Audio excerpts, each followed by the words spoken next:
ya.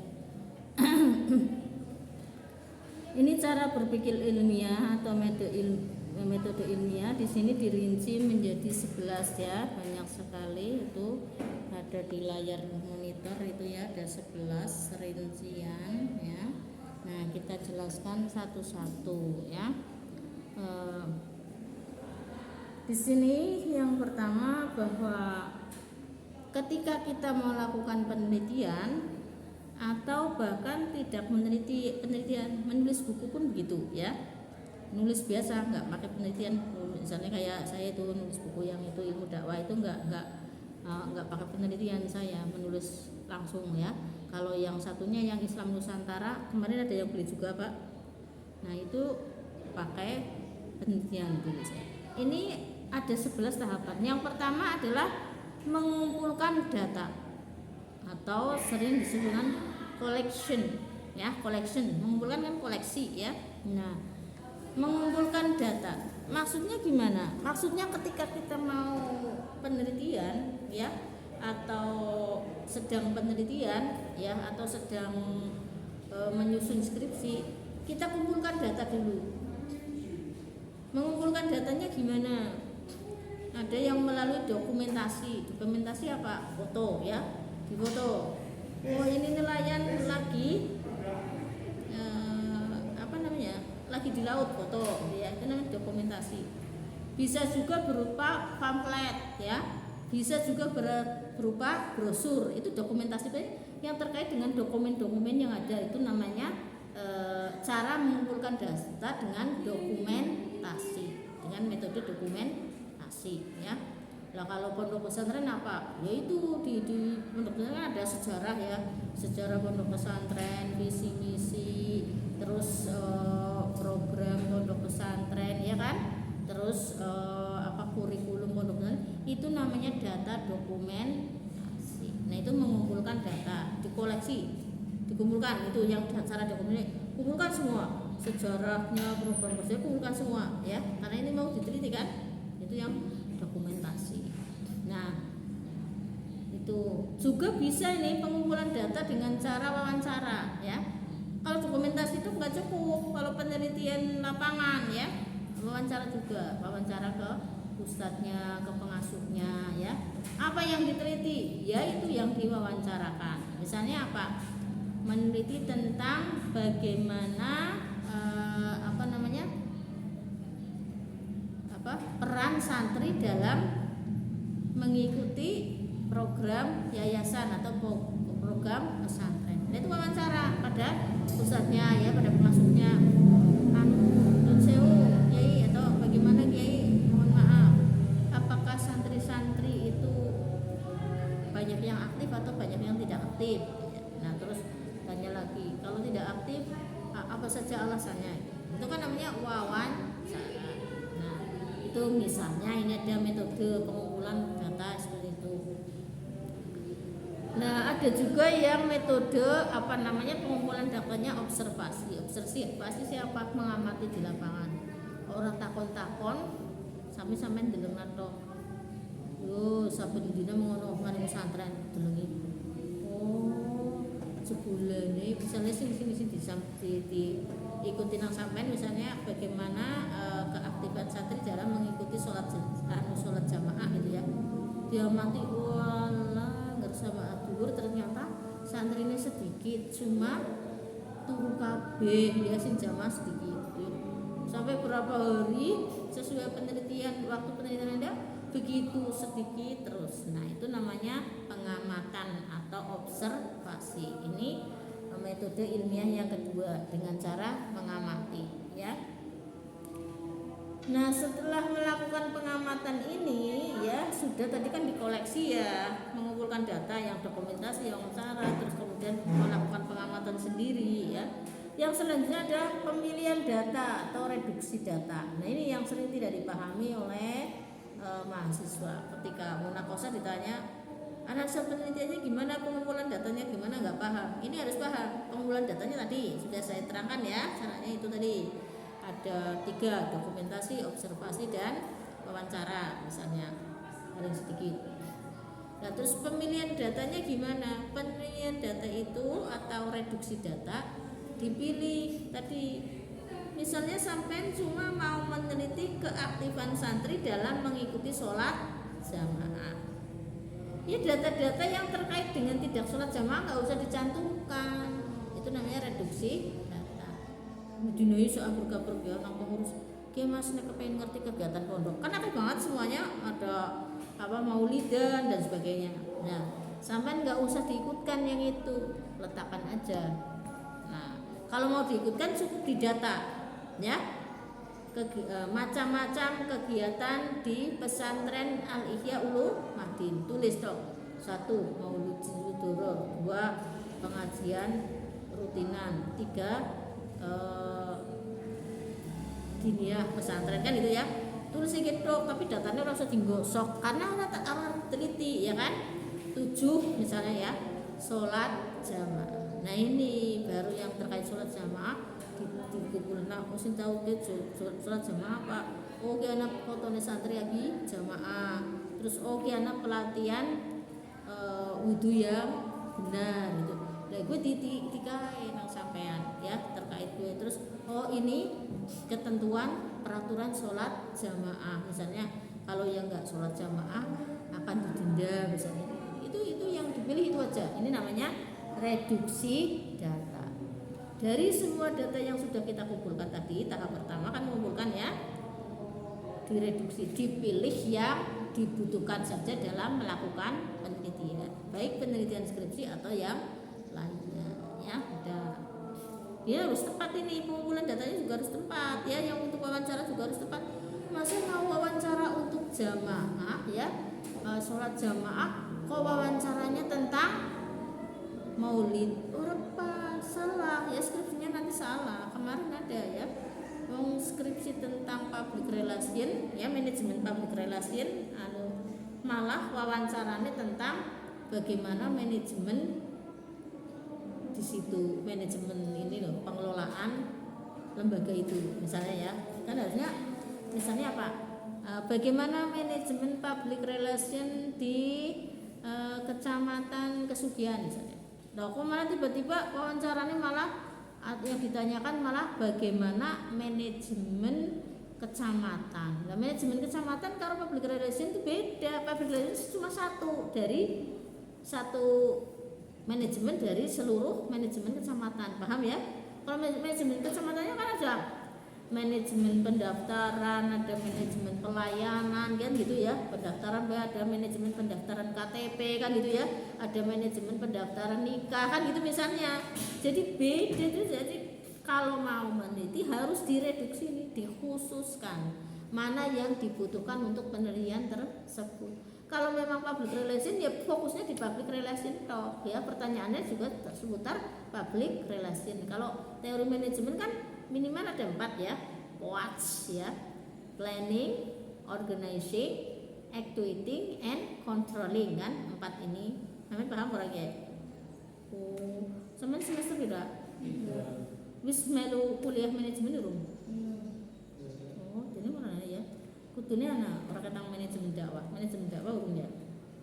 Harusnya paham ini.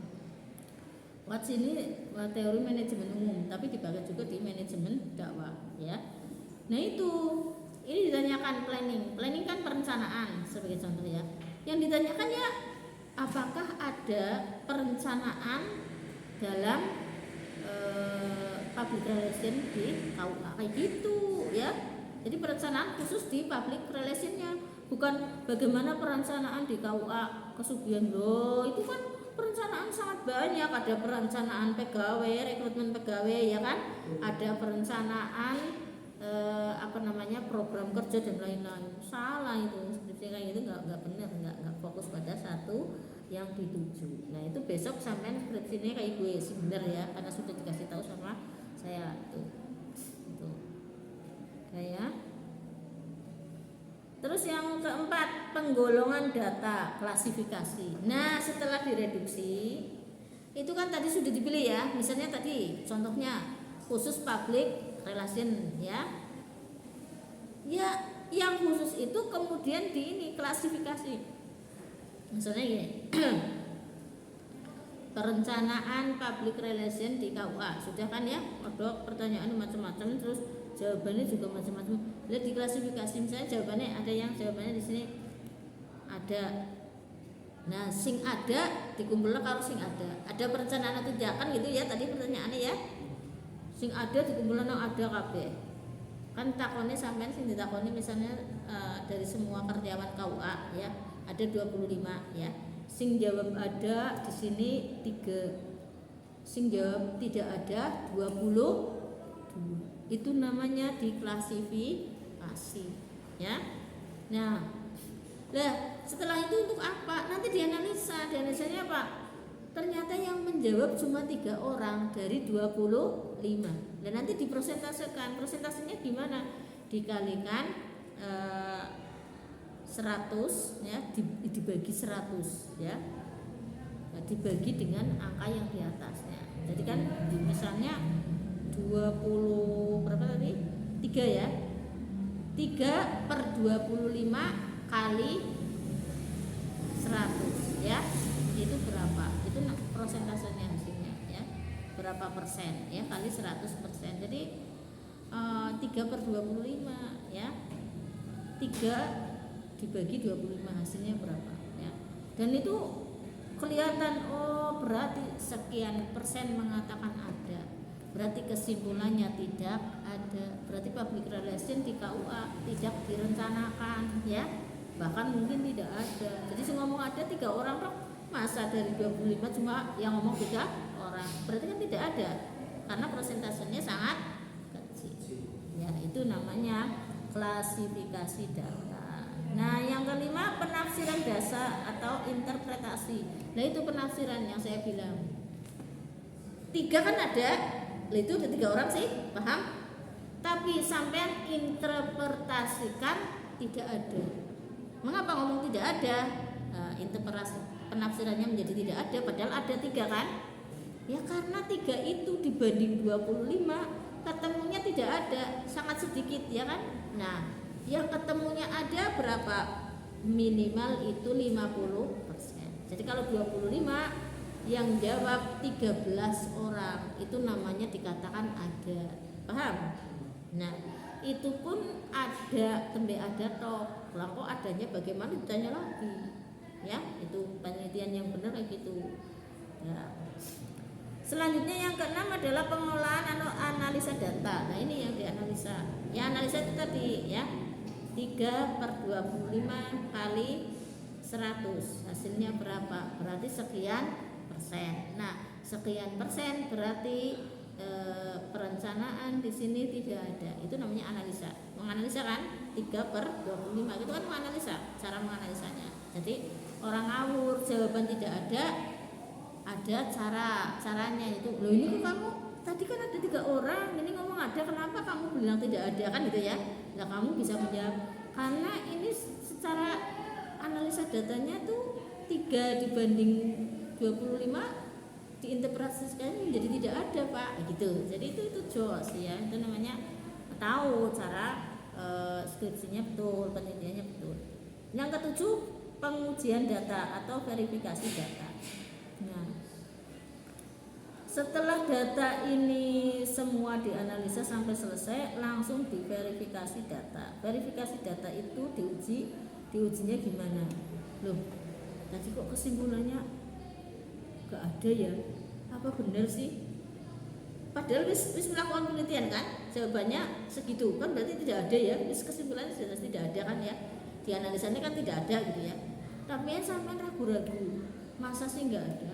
Terus akhirnya sampai terjun ke lapangan lagi, tanya lagi, Pak, dengan versi lain, jangan-jangan bisa nih jawab tidak ada, yang lainnya itu karena nggak ngerti gitu loh ya.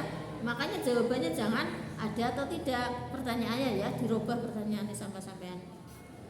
Pak, di sini kalau mau melayani tamu direncanakan dulu nggak? Cara melayani? Oh, direncanakan. Bagaimana merencanakannya Pak? Ya kita booking hotel dulu dan lain. Oh, berarti ada, ya kan? Nah, tapi mereka menjawab tidak ada. Tanya lagi ke lainnya lagi. Ini namanya verifikasi data.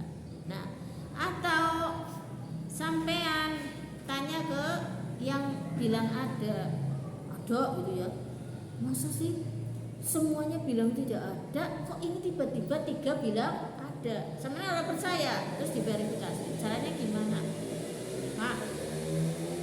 Contohnya apa Pak? Oh Bapak bilang di sini ada perencanaan dalam hal public relation gitu ya. Terus Pak itu bilang, ya itu sih kalau kita ada tamu terus kita antar kemana, terus kebutuhannya apa gitu. Oh berarti ada temuan. Berarti verifikasi nih datanya kesimpulan sampai ini semua gitu loh ya. Misalnya yang ada berarti benar ada, cuma presentasinya sedikit jadi menjadi tidak ada di kesimpulan itu gitu ya. Angel orang enak. Terus yang selanjutnya adalah pengulangan uji coba. Nah ini kalau mau, tapi skripsi biasanya nggak begitu.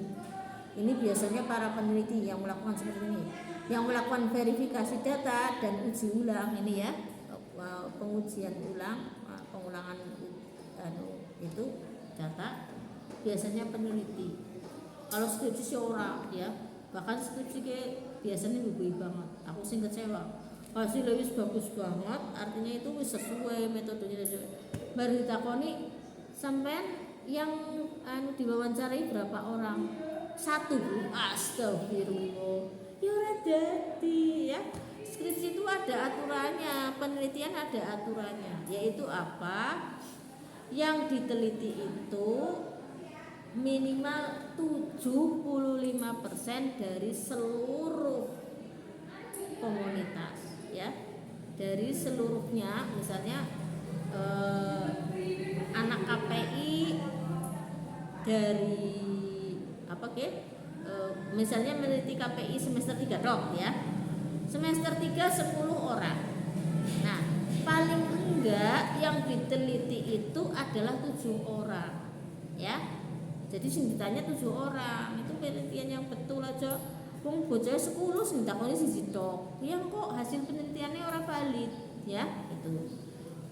Terus kemudian pengujian ulang begini, setelah diadakan penelitian tadi sudah sampai selesai sampai kesimpulan, kan sudah tadi disimpulkan ya, ternyata public relation di KUA Kecamatan Kesugian tidak ada, terus organisasinya atau pengaturannya masih acak-acakan dan sebagainya, kan itu banget. Terus dihasilkan gitu, terus sampai lah penelitian ini lah kayaknya nyongke keliru, disetting maning, dirubah pertanyaannya sing kira-kira memantapkan sing itu ya, pengujian ulang. Tapi kalau mahasiswa sih nggak begitu. Mau skripsi ya kan, pada kur kepengen cepet rampung, terus sering tidak memahami ini metode ilmiah ya, sering tidak memahami apa itu pengumpulan data, apa reduksi data ya. Waktu kuliah ilmu dakwah kayak gini nggak didengarkan, kuliah metode penelitian juga tidak paham ya, akhirnya melakukan skripsi juga orang paham, akhirnya ngaburan lah. Pembimbingnya biasanya orang teliti tekan seno, karena apa? Yang ngerti ini mahasiswa melakukan penelitian itu paham gitu loh. Jadi dalam hasilnya dok, saya juga begitu biasa kadang-kadang begitu.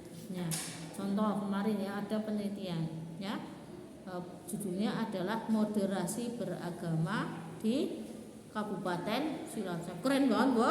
Hasilnya wis rampung, masih munakosah, baru ditakoni, kamu penelitiannya berapa tempat ibadah? 1. Di mana? Di mau yang mana? Gereja yang 1 itu yang di tengah sawah 1 tok. Walah Gusti. Ya jadi kalau moderasi beragama harusnya yang masyarakatnya heterogen ya kan? Yang tempat ibadahnya banyak dan beragam. Masjidnya banyak, gerejanya banyak, wiharanya banyak ya, semua banyak, umatnya juga banyak, baru itu nanti skripnya betul-betul bagus. Itu ada moderasi beragama betul apa enggak?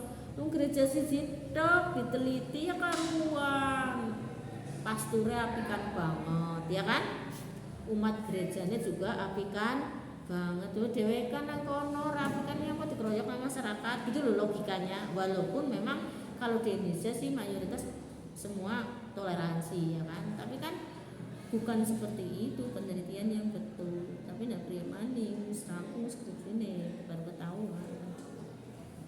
Nah, langsung selanjutnya adalah kesimpulan. Ini kalau sudah diuji ulang, diverifikasi data ternyata benar semua sesuai yang tadi disimpulkan di depan ya. Ya sudah disimpulkan. Kesimpulannya public relation di kecamatan kesekian tidak ada gitu ya. Perencanaannya masih tidak teratur dan sebagainya. Nah, sudah itu nomor 10 perumusan teori. Perumusan teori gimana? Perumusan teori dari kesimpulan itulah sampai kemudian melahirkan suatu rumusan, yaitu rumusannya misalnya apa? Sampai menemukan teori sendiri. Ya, teorinya apa? Bahwa apa ya? Manajemen public relation sesungguhnya di kantor KUA itu masih menggunakan manajemen tradisional alamiah. Ya, maksudnya apa? Ora direncanakan gitu kan, ora diatur, yang penting anak tamu ditakoni gitu ya kebutuhannya apa kan gitu ya. Terus tamunya yang daftar sendiri ke tempat pendaftaran, tamunya ya ngurus sendiri juga, itu namanya manajemen yang tidak sesuai dengan manajemen